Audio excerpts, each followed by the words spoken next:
Je vais vous présenter un jeu vidéo dont j'attends la sortie encore plus que GTA 6 parce que le concept me fait absolument rêver. Ça s'appelle Reloaded et en gros c'est un jeu vidéo afrofuturiste où vous jouez des Africains qui s'unissent pour récupérer les artefacts qui ont été pillés durant la colonisation et ensuite exposés dans les musées occidentaux.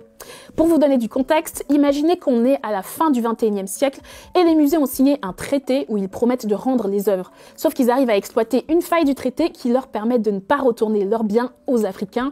Et ça n'échappe pas à nos héros qui viennent du Cameroun, du Congo, d'Afrique du Sud et qui décident, plutôt que d'aller demander la permission encore, ils décident eux-mêmes d'aller faire justice en revolant 70 artefacts qui volent en toute discrétion.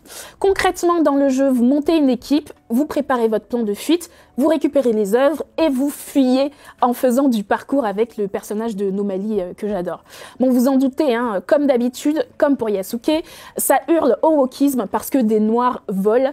Mais bizarrement, quand c'était Lara Croft, Nathan Drake, Indiana Jones qui pillaient des temples et des tombes, ça dérangeait personne. J'ai eu la chance, moi, d'essayer le jeu et j'ai appris des faits assez choquants puisque dans la démo, notre première mission est de récupérer des restes du prince d'Éthiopie qui s'appelle Alemayehu, qui sont collectionnés par une aristocrate allemande. Et ça fait écho à sa véritable histoire dans la vraie vie, puisque le prince est enterré en Angleterre alors que sa famille réclame son rapatriement en Éthiopie depuis des années. On a tendance à l'oublier, mais dans la vraie vie, les colons ne collectionnaient pas juste des objets, mais aussi des restes humains.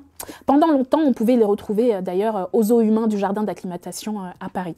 Vous avez accès dans le jeu à un menu qui vous présente l'histoire de vrais artefacts comme la statue d'un oiseau porpianong de Côte d'Ivoire, les masques assentés du Ghana et bien plus encore. Alors je dis pas d'aller braquer un musée, hein, s'il vous plaît, je dis que si jamais vous en rêvez, c'est possible dans Reloaded qui est déjà disponible en version d'essai sur la plateforme Steam et devrait sortir pour de vrai en 2026. Du coup, je vous pose la question, est-ce que vous pensez que le jeu est réaliste? Est-ce que d'ici la fin du 21e siècle, ils auront rendu les œuvres? Vous avez 4 heures dans les commentaires.